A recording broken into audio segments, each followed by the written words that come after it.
and it will be available on YouTube. And AARP has its own YouTube channel, so you'll be able to find the recording there. Well, it's very exciting to see an audience that really spans across the country. We have volunteer Sarita Cardozo today managing the chat. Sarita, where are folks calling in from? So yes, we've got folks from all over the state and the state as well as the nation. We've got a lot of people from California, of course. We've got Glenn from the Houston area. We've got Lisa from Connecticut, Julie from North Carolina, and Kelly from Texas, and Connecticut, just all over the place. So we've got a lot of people joining in. Many people from the Bay Area, of course. We even have Louisiana over here and Illinois. So yeah, we've got a good mix of people. Great. Well, that's exciting, and welcome to our program. Well, I'm excited to introduce our guest host today of this two-part series, Flora Haas. Flora serves on AARP California's Executive Council. She is a retired nurse and is a tireless volunteer for many different organizations, but has a particular passion for healthcare, health equity, and emergency preparedness. Flora, welcome. Thanks for coming. Thank you, Sophie. I'm so glad to be here and see people from all over the country. It is truly a rewarding thing to know that AARP California is reaching coast to coast. So I want to talk a little bit real quick about why this is an important subject for me. When you retire, you're no longer totally associated with the medical center that I spent my last 20 years in as a nurse, and I was a nurse for 50 years. So now I don't have somebody I can tap on the shoulder and say, what is this? Why am I taking this? What else should I worry about? So learning how to navigate the world of non-healthcare associated medical research is so important. We have all realized that we must advocate for ourselves and our loved ones. And this subject today could not be more important. Back in May of this past year, AARP Bulletin put out an article called Health Research Safety Tips, totally appropriate. They cited in this article some significant statistics. 60% of all Americans go online to get medical questions answered, and 80% are likely to research medical recommendations even after the doctor's visit. We all come away with, oh my God, I forgot to ask, or what does this mean? Very common. Educating oneself about an illness, a medication, or just an odd-looking something or other can be very beneficial. Certainly, the more knowledge we have that is research-based gives us a certain degree of comfort and confidence in our healthcare providers. But there is a dark side to knowing and how to do your own research. And hence, we have the perfect guest presenter today. Lise, I'm turning it over to you because you are our guest and our resident expert today. Thank you guys so much for inviting me, for suggesting this program. I'm delighted to be here. So as Flora mentioned, my name is Lise Dyckman. I'm a medical librarian. I've been a librarian for over 40 years, for working for hospitals, teaching hospitals, for university libraries, and so on. And this is, in a sense, I'm not retired, but my give back gig. This is my opportunity to turn that expertise back to us, to patients, consumers, people who, as Flora said, don't necessarily have access to the information. That was why PlaneTree Health Library was founded in 1987. It's a public library based in San Jose, California. And I'll tell more about that later on as we get actually into the slides. But our passion has always been to help people advocate for themselves and to allow us the information that we can make the best choices for ourselves, for our families, and for our communities. So I'm going to start with that and let me know when I should start the slides. Are we about that point yet? I think we may be. Yes, we are. And thank you, Lise, for taking over and telling us about yourself, because as the world turns, I slipped over those slides, but I do want to thank you for being here. Someone with Of course. background and history, someone with her experience, knowledge, and skills is the perfect person to be able to educate us on how to get started today. So Lise, now you may get your slides going and take it away. Okay. All right. So let me get up and start my share. Let me bring that up here. And I do want to reiterate what Sophie said at the very beginning, especially if you didn't get a chance to catch that, that there are a lot of URLs in this program, a lot of slides with this information. Please don't feel like you have to take photocopies of everything or make sure madly scribble things down. Obviously do so if it's something that you want right away, but we'll be sending you not just the slides, but a separate handout with all of these URLs, as well as some other ones of things I will mention in this program. So don't feel like you have to madly take notes. Just concentrate on what makes sense to you and listening and asking questions as we go about what might not make sense to you. So let me just go ahead and I'm going to move that over and start playing. So here we go. And let me just, yes, there we go. All right. So this is the program. This is us. This is a two-part program, as we mentioned. What I'm going to talk about today is recommended sources to search for information. Next week, we're going to talk about how do you evaluate the health information you find and how do you think critically about something?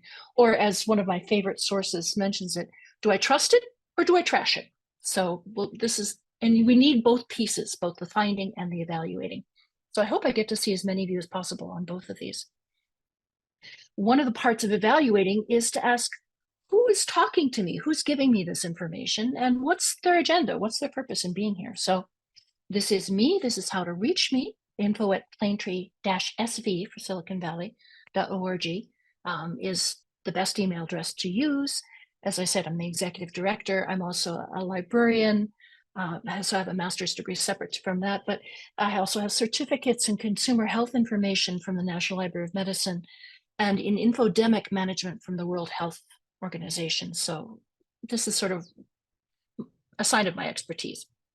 And that's one of the things I'm going to ask you to look at is these people who are giving us advice. What are they experts in and what do they know? So I have to put my money where my advice is.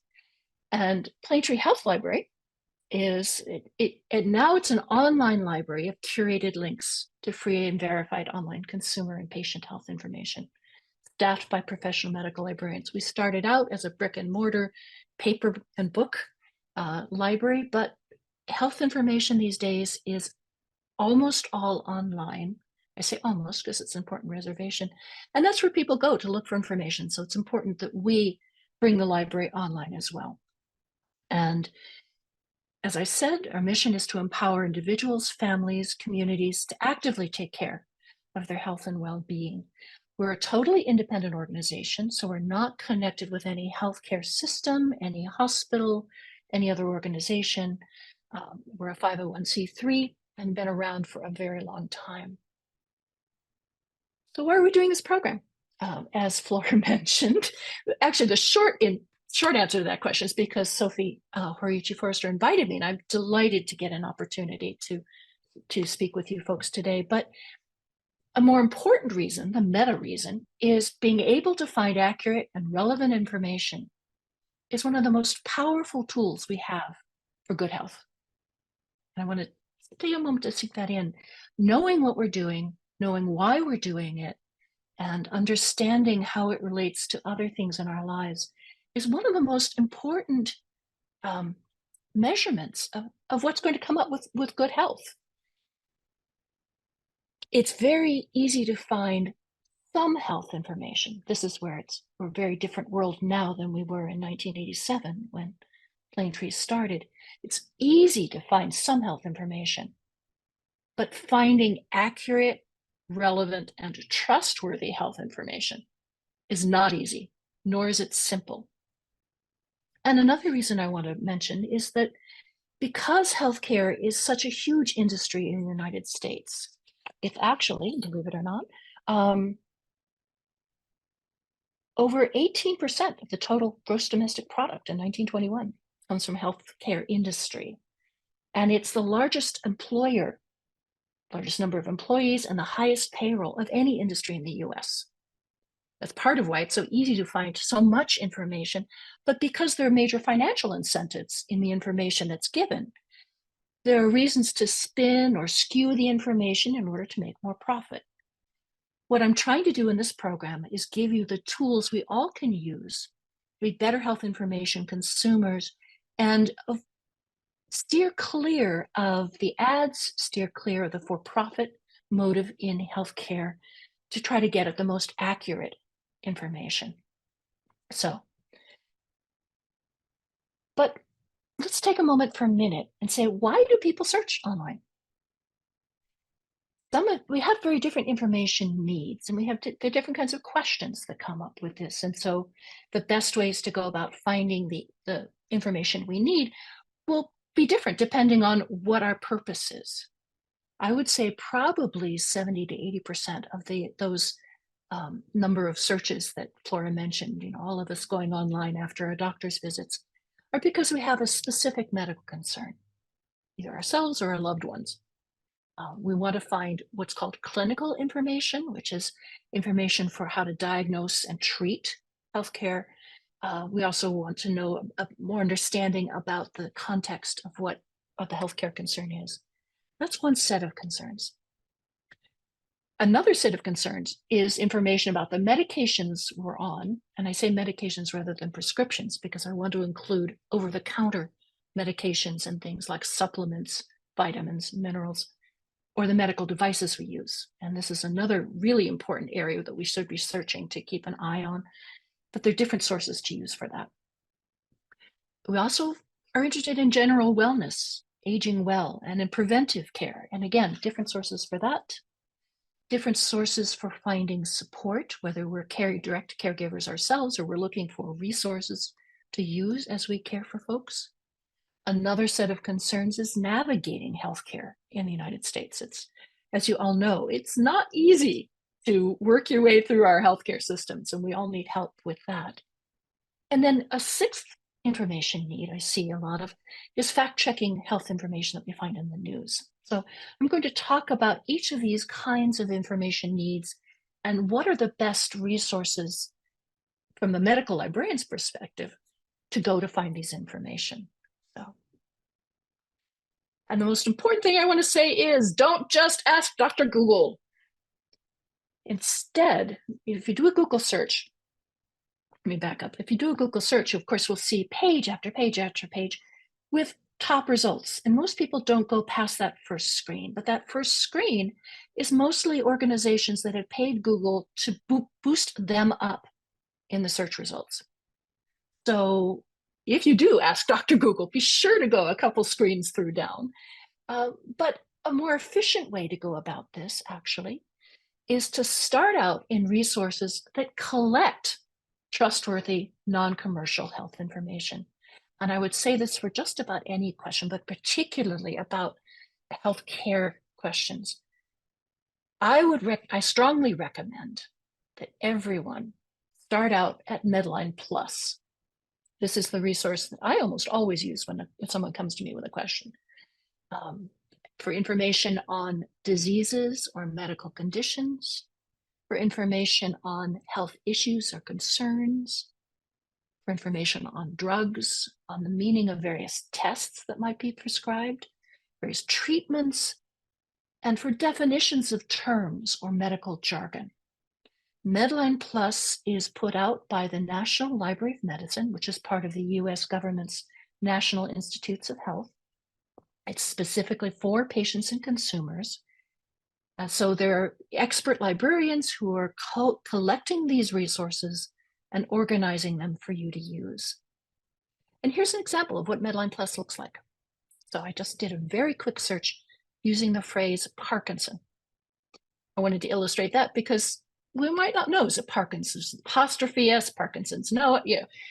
So this is one way of getting around that issue of what do they call it and how do you spell it? Because unfortunately, spelling matters when it comes to finding health information. And here's an example of what you see. This is the very beginning of their screen. You see a definition of it, and then they start with the results, but you can also narrow it down by, I want the encyclopedia to tell me more about it. I want to know what medical tests are involved in Parkinson's. Not many, unfortunately. I want to know about the drugs and supplements that people use to help treat Parkinson's, and so on and so forth. We can also, and it's below the fold here, but we could say, I want to see videos or I want to see text. And I also want to point out, this is really important, it's available in Spanish. At the moment, Spanish is the only other language that Medline Plus is in besides English, but this is critically important for people to have information that they can use that's in a language that they're familiar with. So, and some tips for being efficient when you're searching Medline Plus. Using medical language, and this is true across searching across the board, you'll get better results. So instead of searching for heart attack, we should get a lot of results. But if you search for the particular kind of heart attack, is it a myocardial infarction? And you need to know how to spell that puppy. Will get you some of the more specific focused results. And Medline Plus's dictionaries are a tremendous resource to find out, what do the healthcare professionals call this? You know, is it fatigue, or is it exhaustion, or is it something else? There actually are differences in the language there. Also, it's important to look at summaries, and Medline Plus will give you exactly this. If you go deeper into the weeds of looking for other kinds of medical literature, particularly the professional literature, make sure that what you're seeing is an analysis of many different research studies, or a review of many different treatment recommendations, and not theoretical research that's done on animals or in vitro studies are cells in a petri dish. But they're talking about diagnosing and treating the condition in human beings. And or make sure, also avoid case studies. Case studies are sort of one-off. Hey, I have this really interesting patient and this is what happened with them. Well, that's one individual. That's not anyone and everyone who might have the similar condition.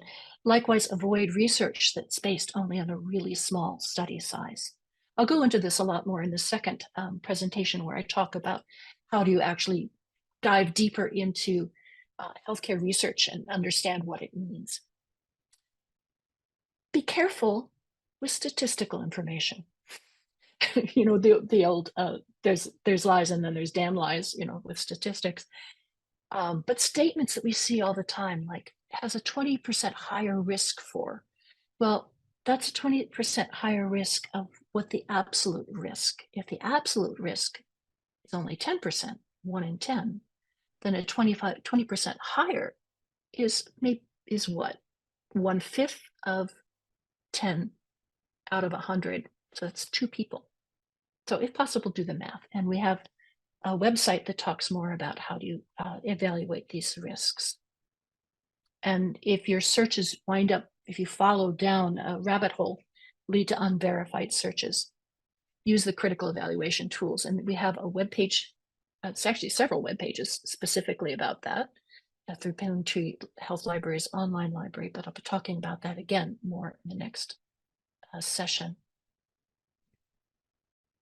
I want to give a short warning about the caution we need to take when we search symptoms, because there's lots of pitfalls that we all fall into. One is to be precise when possible.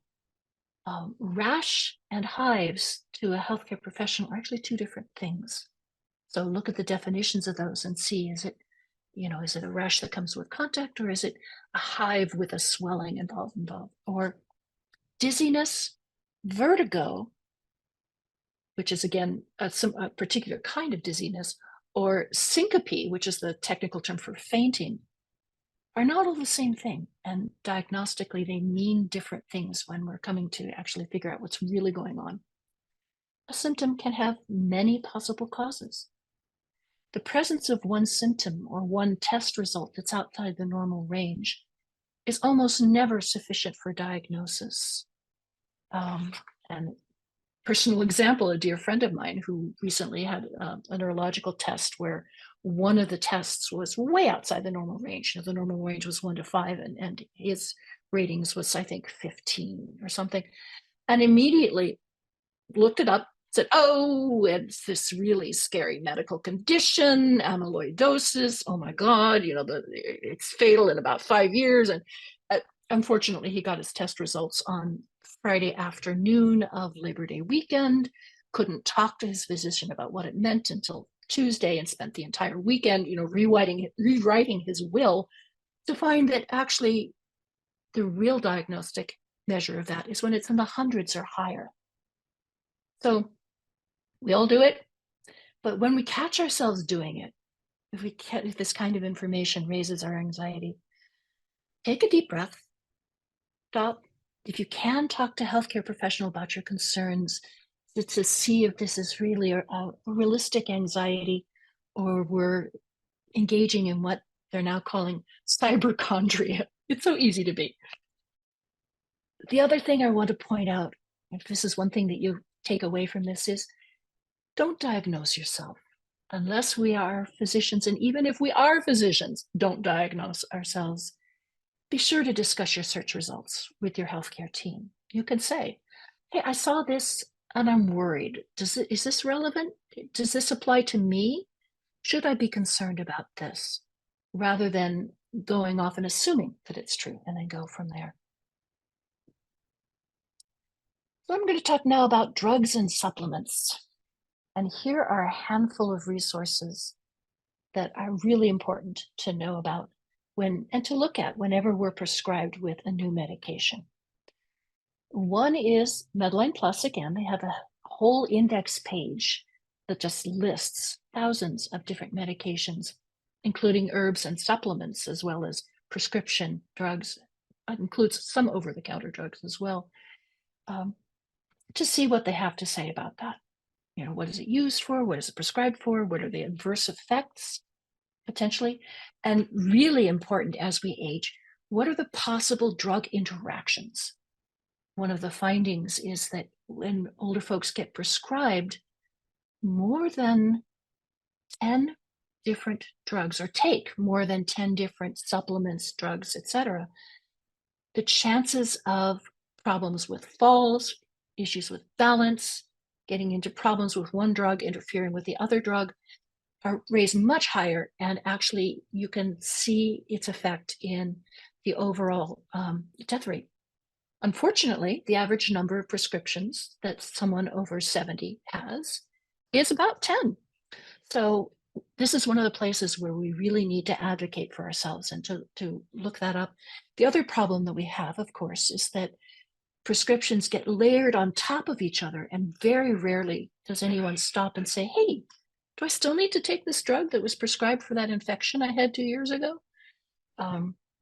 So that's a real argument for doing a medication review every year, if possible. Talk to a pharmacist and say, hey, do I really need all of these? Or talk to your primary care physician if you can. The FDA, Food and Drug Administration, which oversees drug safety, it does have a lot of information on their website. It's not as easy to use, but where they are crucially important is that's where you go to find safety reports and recalls. And there's a separate section for medical device safety reports and recalls. And those are both very important things to keep on track of. The FDA also has consumer updates, which is more news oriented, which can be very helpful. And here I want to, actually next page, I'll talk about that. The FDA, what do they regulate? And when I talk about going to their websites, what do they cover? Well, drugs, of course, and medication devices, but also food, medicine, vaccines, blood, and biologics. So if you're getting plasma, or if you're getting a blood related or biological, immunological treatment, radiation emitting products, cosmetics, tobacco, and animal and veterinary medicine.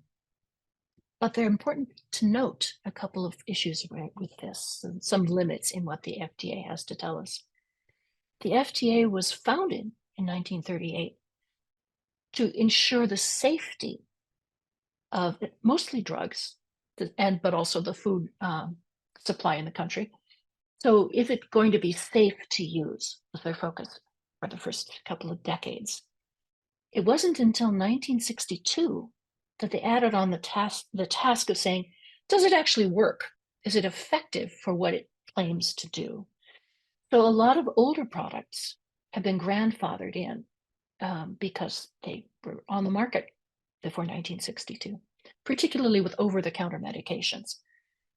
They also don't regulate software, most software, there are a couple exceptions, and other classes of medical devices. So they're things that were grandfathered in, but certainly for any new drug, it's a very useful source. They'll have the insert that comes with each medication, or those multi-pages of incredibly small print that those of us with aging eyes have trouble reading. A lot of that is legal, cover themselves for potential liability, but the FDA will also update it with any recalls or concerns that surface after the drug has been approved as well. So if you're looking for medication information, here's some tips and searches to search for those. Search using both the generic and the brand name. And also metronidazole and Flagyl.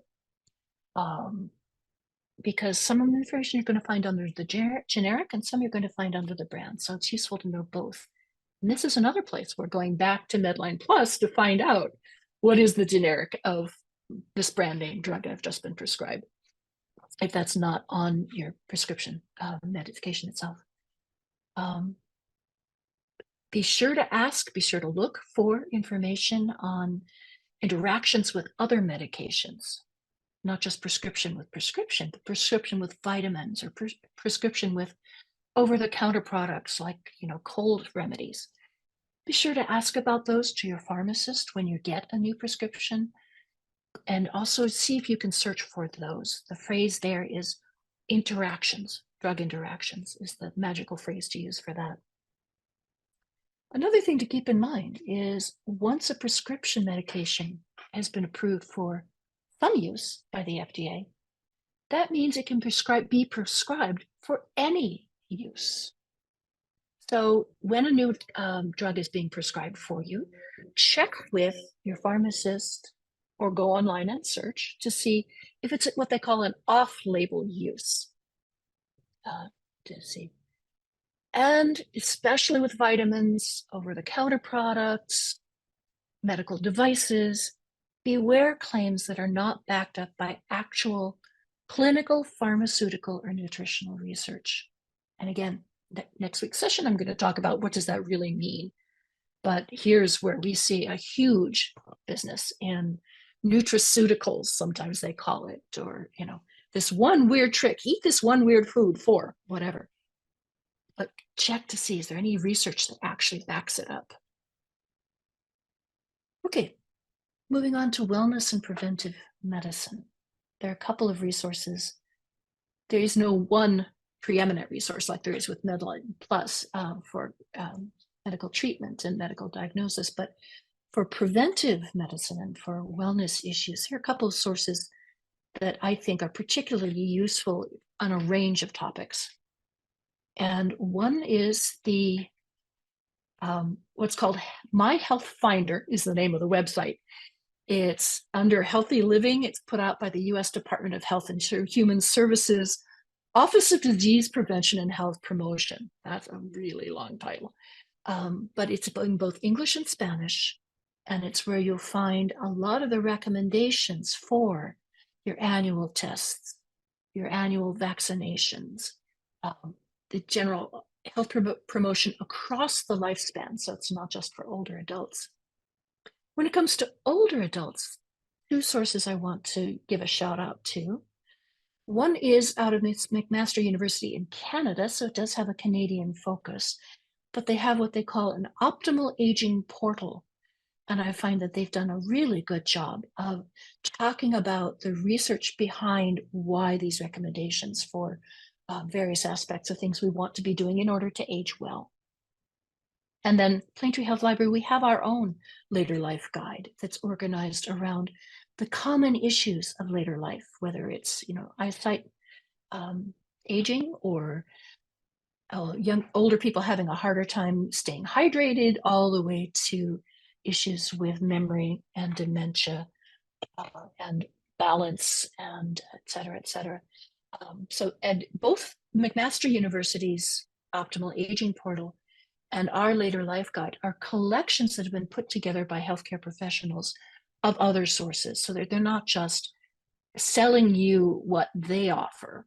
These are information collected for people to inform themselves. Okay, so the next thing I want to move on to is tips for searching on wellness and preventive medicine. So as I mentioned, the My Health Finder interactive tool identifies recommended screening tests and vaccines for any age.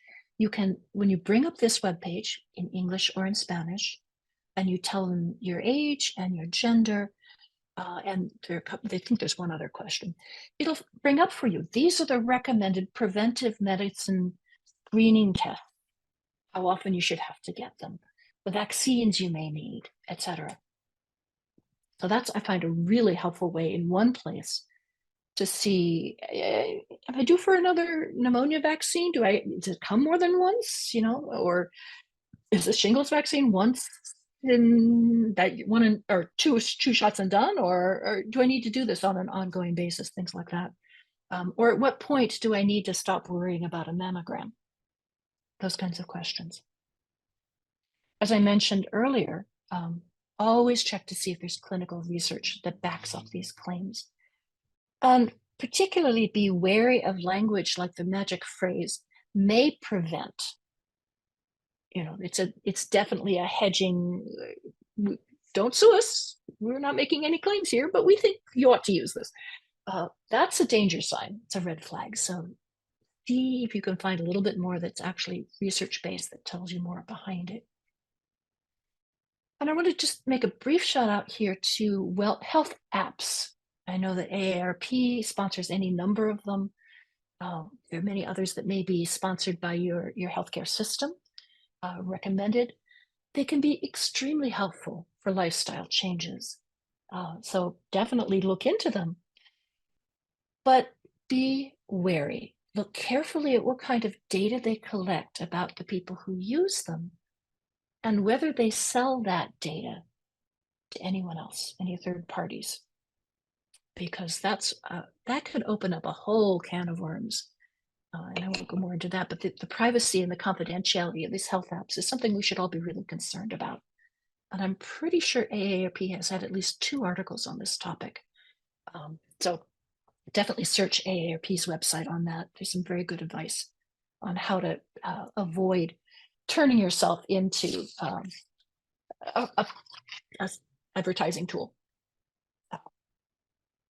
Okay, I'm gonna jump to the finding support. Sources for caregivers' questions. These are some of the ones that I recommend. Start with not-for-profit and reputable advocacy organizations.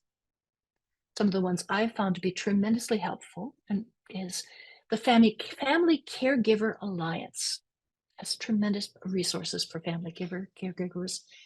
A special shout out to AARP. This is one of the areas that they specialize in, and there's some fantastic resources available from AARP. Another resource I found really helpful is the Caregiver Action Network, as what they call the Family Caregiver Toolbox. And here's where you'll find, especially if family caregivers have to get into some of the more medical procedures, like helping people with injections. These have videos by medical professionals to help teach family caregivers how to do that. And then I also want to call out our own. We have our own collection of caregiving resources as well. And so you'll find links to all the top 3 in ours, because we all see each other's resources and say, oh, that's a great article, I'm going to link it to mine. So as a bottom line here is search more than one of these resources. You'll get probably more than you ask for, and you can then pick and choose what's the best thing for what you need right at the moment. I also want to mention about finding support agencies, because sometimes we need help beyond what we can do ourselves. I want to give a shout out to all of the hotlines, particularly the 211 hotline, which is a hotline for hotlines. You know, it's kind of like a web portal, only it's for telephone hotlines. They're available 24/7. If you don't know where to go and a crisis comes up, definitely call 211. I didn't mention it on here, but I also want to just say the 988 hotline, which is specifically for mental health crises, is ramping up. I didn't put it in the slide because in some places it's still not fully staffed or fully available, but mostly in urban areas, I think you'll find it is actually active and very useful for mental health issues. Whereas 211 is for any kind of health or emergency issue. And then there are a number of local agencies who are there to help support family caregivers. Generic names for these are the state or your county Department of Aging and Adult Services. Also take a look at what are called senior nutrition or Meals on Wheels, your county behavioral health services, and when it comes to emergencies, your local fire departments. So these are places you might not have thought to ask for help. Let's say someone has slipped and fallen and can't get up. You wouldn't necessarily think to call the fire department, but they're one of the best places to start with that. But also, fire departments will help you go through your living area and see what are potential trip hazards. What are things to eliminate or fix to avoid possible dangerous fall? Other advocacy groups can be tremendously powerful in providing information and connecting you with support groups, which is a critical aspect of caregiving, being able to find support with other people going through the same thing. The Alzheimer's Association, AARP, of course, Women's Cancer Resource Center. If you're looking for advocacy groups, start with your state or local chapter of a national organization. The reason I say that is the national organizations have the resources to provide a wider range of services, but you want the local one so that potentially you can get help in your community, because what's available in each community may be different. So you don't want to go herring after a service that is maybe not available in your county. So that's why it's important to span both. And we have collections. PlaneTree Health Library has our own collections on, we call it giving care or caregiving. We also have one on later life planning, which is looking more towards the end of life and the resources you might need as people are getting down to the point of maybe needing hospice care or needing resources to help create your own advanced directives. But these are all aspects of support, of supporting ourselves and each other as we age. Jumping to navigating care. I wish there was something like Medline Plus for how to navigate healthcare in the United States, but boy, howdy, is it complex. And I'll stop there and not give you guys a rant about it. But these are a handful of resources that I've found to be helpful and would be helpful no matter where you are in the country.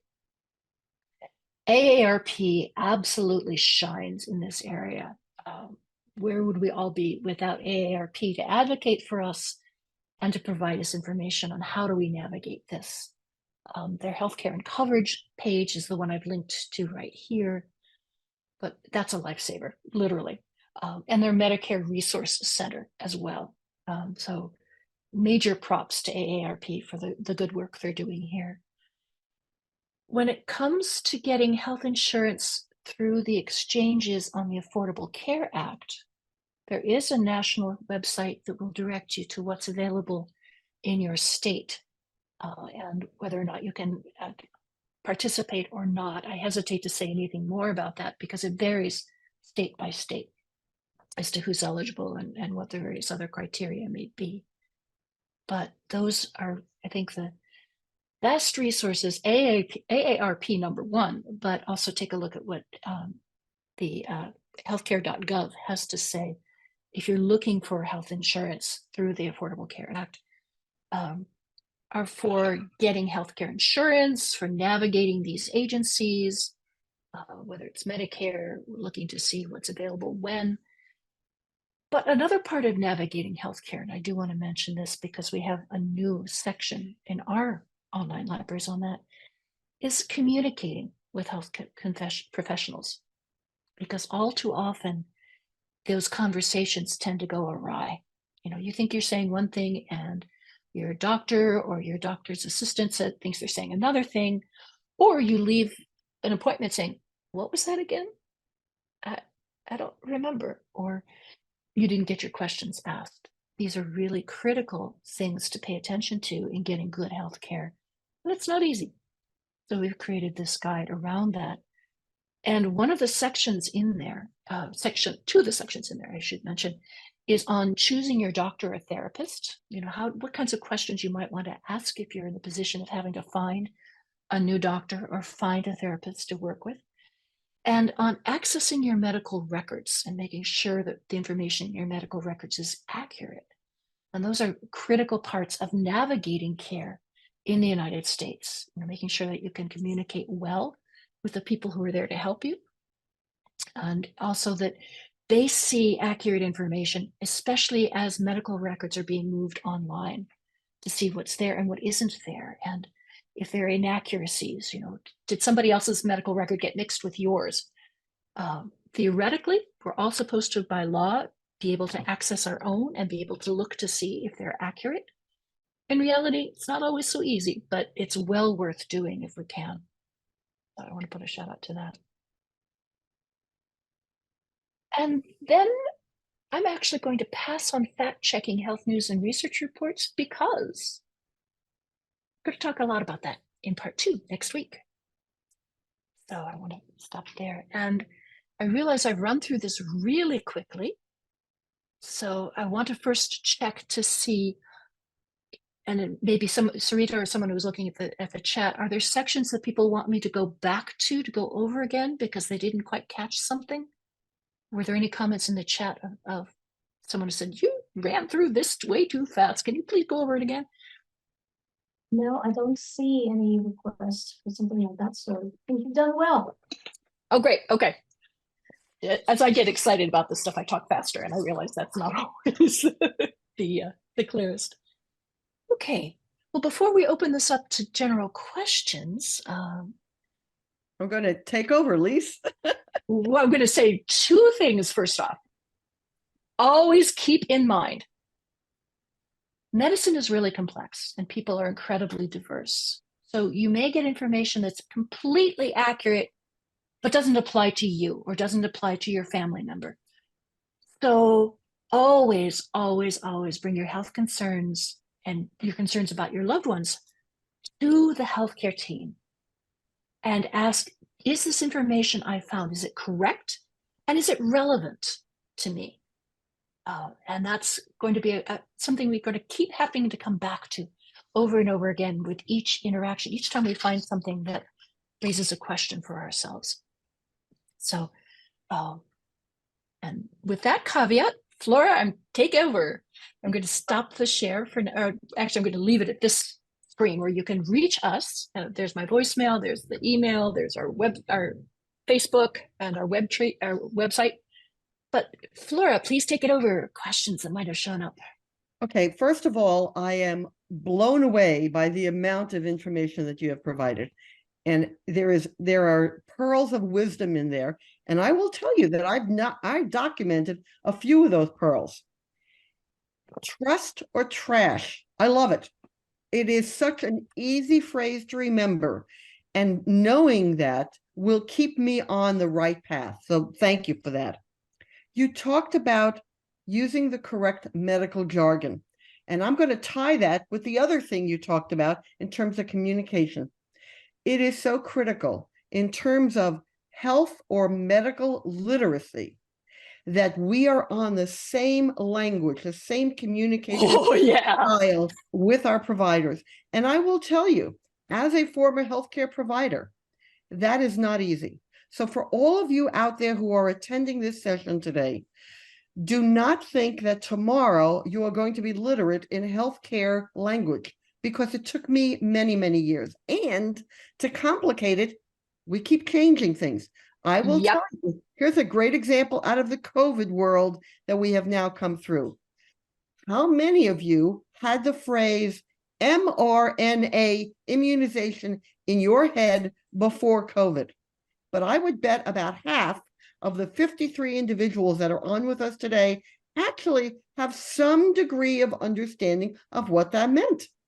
But we didn't before. And to be able to best advocate for yourself and communicate, to be able to be sure that when you're navigating your medical records, when you're navigating the information your provider gives you, that they have the most accurate information so they don't go down the wrong rabbit hole is key. So even though we're not into the winds of these today, these are very good points. But now I want to turn it over to Sarita, because bless her soul, she's been navigating and watching and capturing that chat.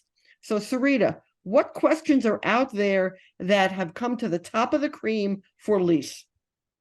So we have a question from a reviewer who says, when we look at the size of a study, that is the number of subjects, what is considered a reasonable size?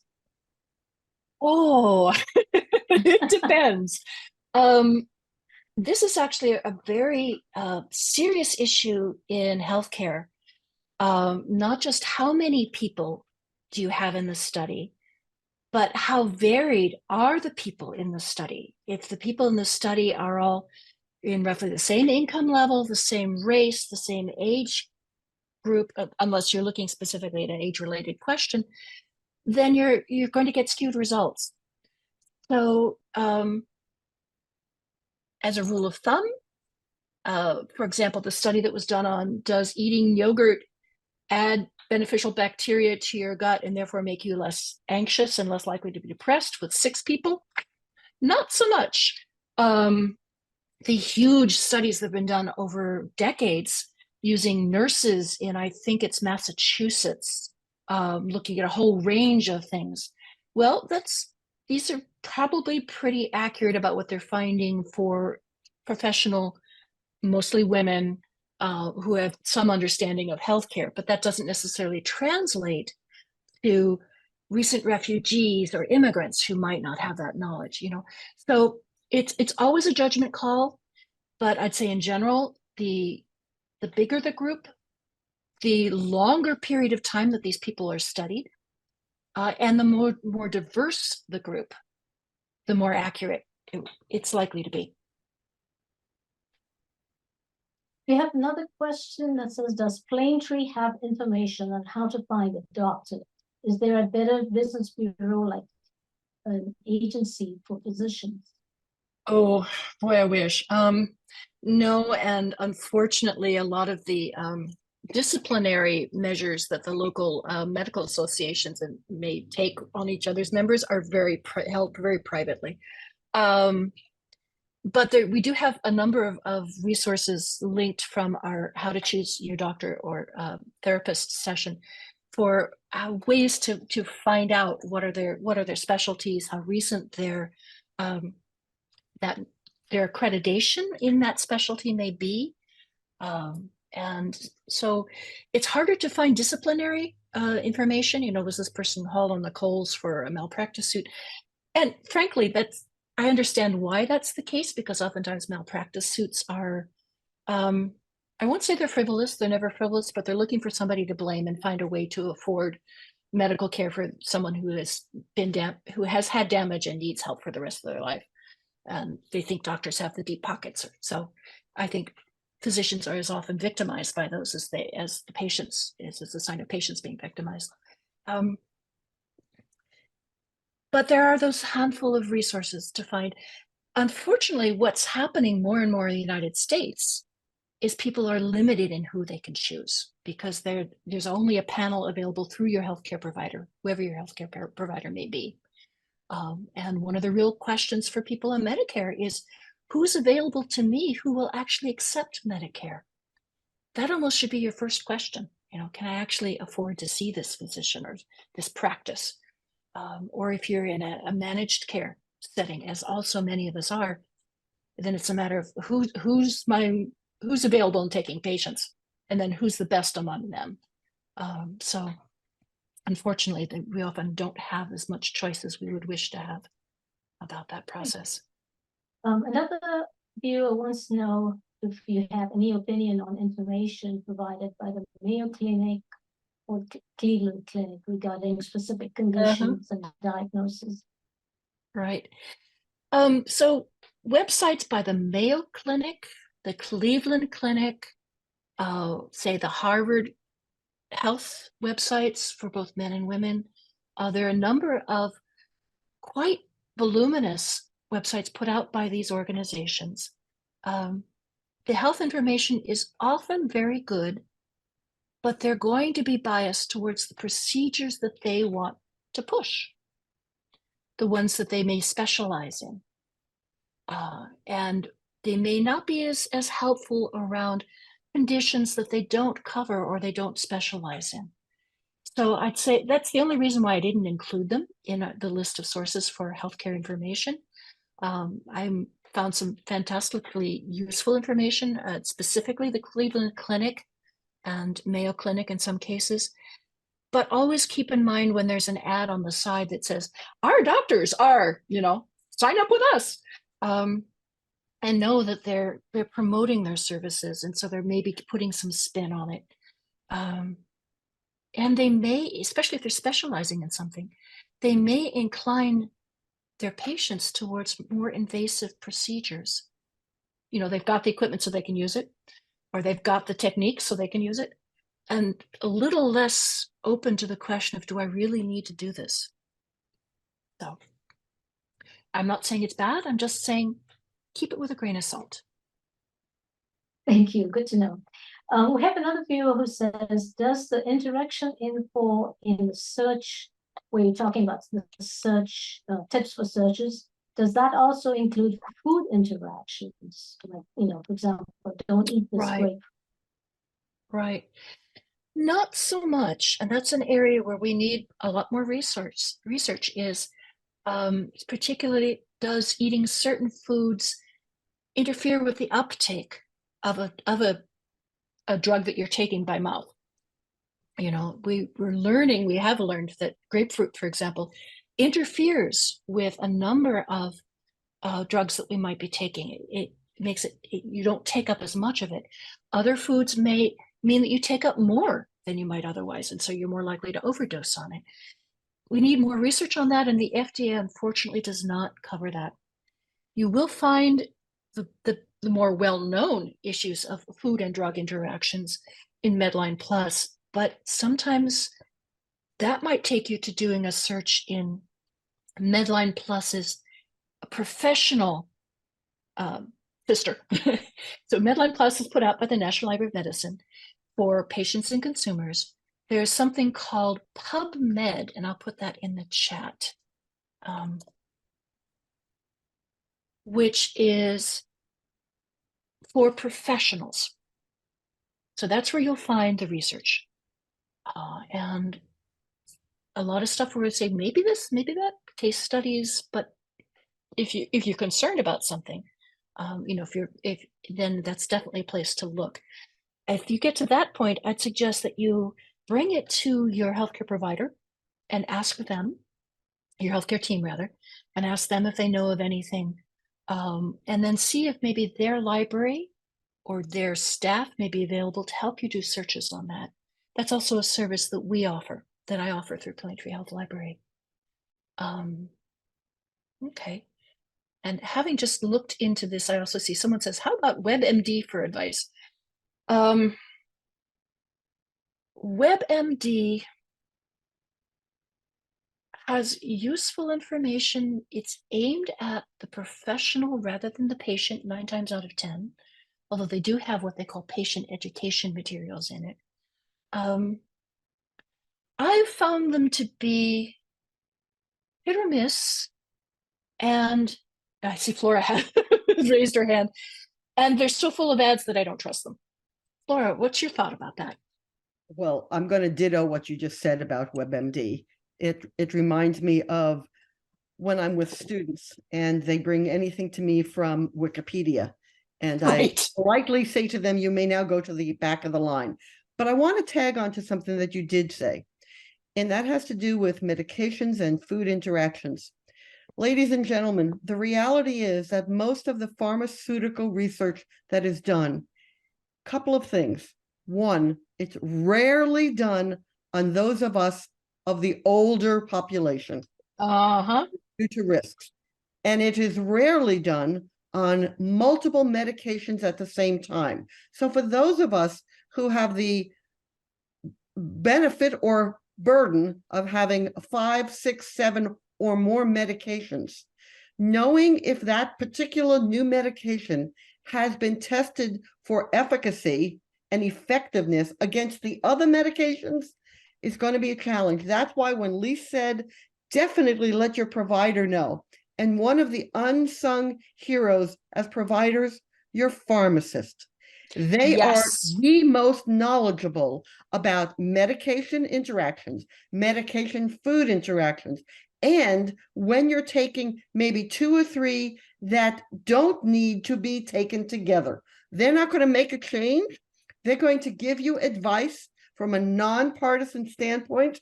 And then you take that and you go back to your provider. Absolutely. Absolutely. I can't stress this too much because, as we all know, or most of us know, the risk of falls as we age and the risk of a fall sitting a cascade of problems down the road is quite scary. And unfortunately, as we age, our balance goes, or, we have a harder time maybe moving around. And each new prescription that adds to us, even if it doesn't necessarily have anything to do with balance, still increases the likelihood that you will fall. And this was information that was shared with our group by a gerontologist who specialized, gerontological pharmacist actually, who shared this information with us at a fall safety program here in Santa Clara County a couple of years ago, which was a real eye-opener to me. But your physician doesn't always see the full range of things that they're prescribed, especially if you're seeing specialists in addition to that, because the specialist is going to look at the medications they're prescribing for their particular condition that they're trying to help you manage. And unfortunately, people talking to each other is not always, that kind of communication doesn't always happen. And theoretically, the online medical records were supposed to help with that, but they help some, but they don't solve the problem entirely. Okay. Next question. Other questions? No, that's all the questions I'm seeing right now. Okay, well, I have one that came in prior to the session, someone who wasn't able to be here online today. And I think we've covered a piece of this, but just to be fair, I'm going to read the question. It seems that there are frauds and scams around every corner. Are there some we need to be careful about in terms of health research? I don't think the person meant in terms of inaccuracy or incomplete, but actual frauds and scams. Have you come across any that you want to alert us to be aware of? Oh, it's much more likely, of course, that there are inaccuracies or improperly applied treatments, things like that. Frauds and scams, I would say the ones that I've come across most often have to do with diets and nutritional issues.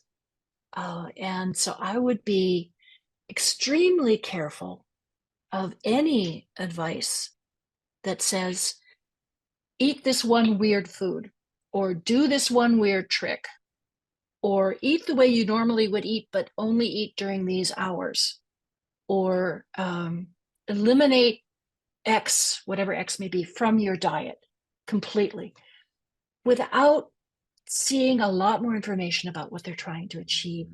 Unfortunately, nutrition is not as well regulated in this country as it should be. And especially, as we're finding now, there was a recent story in, I forget where, but I think ProPublica or one of the public watchdog agencies put out the story about how people who are licensed dietitians, nutritionists, who are influencers on social media are being paid by various outfits, companies, to push one kind of treatment or another for everybody, one kind of diet or one kind of nutritional supplement for everybody. Definitely, there is no magic bullet. There is no one fraud that there is no one substance that if you take or don't take, that is going to immediately solve all your health problems. But especially be really careful around diet. The best advice is a well-rounded diet, not too much, more plants than meat, as Michael Pollan put it. And beyond that, devil's in the details. So, how about you, Flora? Good words. Have you? Go ahead. I'm just asking if have you run across any in especially working in your practice as a nurse? We frequently would see, as you described, 9 out of 10 cardiologists recommend this. Okay, well, even if that was true that 9 out of 10 cardiologists recommended it, there's a few thousand cardiologists. So the N is too small to be valuable. And anytime something is advertising anything for sale, I am skeptical. I'm not saying that it's fraudulent. I'm not saying it's a scam. I'm just skeptical. If it was really a valuable over-the-counter product, again, I'm going to talk to my pharmacist. I'm going to talk to my physician.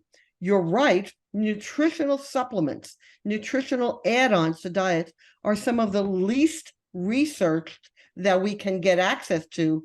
But I come back to the old adage of, if it sounds too good to be true, it probably is. Right, right. And that reminds me, there was a piece in today's news. One of the most common chemicals in over-the-counter cold medications that people have been using for decades. I think it's phenylalanine. Yes. Just a week ago came out. Right, and it doesn't hurt you, but it doesn't do any good. So why take it? But of course, it's embedded now in almost every cold medication these days. Well, and it was one of the medication additives. When you talk about the progressiveness currently of the FDA, it was grandfathered in. It was believed to do X, and only now, after thousands of years of quote unquote study, do we realize not so much. So it may hurt you, but you're right. And I had friends who said to me, well, why the hell did the FDA allow that? Well, they allowed it back when their purpose in life was a different focus than it is now. Right. So that was right. And funding to go back and look at all of those grandfather things with all of the new drugs coming onto the market it's not a priority, and you can see why. Another issue, just speaking of prescriptions, it's not fraud necessarily, but there are so many over-the-counter products that have acetaminophen, have Tylenol added to it, that actually it would be very easy to overdose on that if you're taking a handful, for headaches and for flu and cold. You could potentially OD on it, and it's not completely benign. There, liver damage from acetaminophen is very real. So it's another argument for looking at what's in the ingredient list and keeping track of how much you're getting of these compound medications. Very, very good point. And every medication, everyone needs to remember, every medication has a side effect, and not every medication is going to be as harmless for you as something else. And so what upsets my stomach, 1,000 other people have no problem with. Another question that came in, Lise, is this is a very good one. Do you work with volunteers at PlaneTree? We have over the past years, many volunteers, and we are actually looking for volunteers to help with some of our projects right now. Since we're an online library, it doesn't have to be someone who can physically come to us. You don't have to go someplace. One of the services that we offer is a community calendar for our area, the South Bay area, of health-related events that are open to the public. And so folks who want to contribute help us manage that, who have a little bit of online savvy and can help load these events, would be very welcome. We're especially looking for that right now. There are other projects we've done over the years that we have volunteers for. So if anyone who is interested in potentially volunteering with us, I'd love to hear from you. And just to reiterate, I think you've already mentioned this, but it's so valuable and important. Do I have to join the No. PlaneTree to be able to access the marvelous information you've got? No, our mission as a 501c3 nonprofit is to put all of this information out for the public, and we only link to items that are free, which limits us because there's some great resources that are behind a paywall, but it's important to us to make sure that everyone can access this. The other thing that we do try to do, and it's unfortunately not anywhere near as much as I would like, but if it's available in languages other than English, we want to make a point of making sure that people know that. So we will seek out the Spanish language versions of things, or there are actually 5 languages in Santa Clara County that are official languages for the county. So we're also looking at, besides English and Spanish, Chinese, Vietnamese, and Tagalog. As you can imagine, those last 3 are a lot harder to find, but when we can, we put the link in. I just noticed this comment in the chat, and I want to address it because it's really something very important. The comment came from Lisa, and it says, part of the problem with check with your pharmacist is that many have to get maintenance drugs mail order. Lisa, you're absolutely right. Now, you may have, your ordering system is certainly going to get it from, the mail order. However, you are not limited in terms of information to going into your local pharmacy and asking them about that. You do not have to be a member of CVS or Rite Aid or Walgreens to go in. And obviously you want to pick times when they are not busy and they're not giving out immunizations left and right, and say to them, I have these 3 medications that I get as a maintenance. Can I get a little bit more information? And find out from them. So excellent question. And you're not limited to your program to get that. The other one here. Barbara has shared with us, reminding us that information on medication inserts will sometimes have food interactions. Again, Barbara, you're spot on, they do. I don't know about you, Barbara, but I find it rather difficult, even with my glasses, to read something that's in a size 2 font. So you're right. The interactions may be on there, and you would have to put it in the printer and blow it up to be able to read it. But you're right. It is in there. And it is something that we very often throw out, and we shouldn't, because there's valuable information there. So thank you, Barbara. That's really very worthwhile. Thank you for that. I will tell you, Lisa, there's a number of comments in chat that basically are appreciating what you've shared with us today. And the last question that I see on here, which is amusing, and so I'm going to share it. Why is your organization named after a tree? Well, that has to do, the PlaneTree was, so the story goes, the type of tree that Asclepius, if I'm saying his name correctly, the Greek who is credited as the founder of Western medicine, set up shop underneath in Greece. PlaneTree is very common tree, street tree, particularly in the US. And so we have pictures of it on our organization, on our webpage, but we're also affiliated just historically with the PlaneTree Inc., which is a movement within healthcare internationally. It started in the US, but it's international now, for what they call patient-centered care, where the patient's needs are put first, as opposed to what the physician thinks should happen or what the medical authority thinks should happen. And as you can imagine, it's a push me, pull you kind of relationship, but they're doing very good work trying to push healthcare in this country more towards what patients need and less towards what the institutions might need. And so I wanted to give a shout out to PlaneTree Inc. The first PlaneTree Health Library was actually associated with PlaneTree when it started in San Francisco. And the one in San Francisco is the second PlaneTree Health Library nationally. There's a bunch of them around the country. We are the only one that I know of that is not affiliated with a healthcare system. So I will say that. My brain cells are overflowing with everything I've learned today. And so we want to take a moment before we close out once again to say thank you, Lise. I look forward to our next session. But here are some resources, if we can put that up on the screen. Sure, let me stop my share. Yeah. Yeah. Ah, perfect. There we go. Yes. All of Thank these you. resources will come to everybody as a final email address. I want to give a shout out for the caregiving line.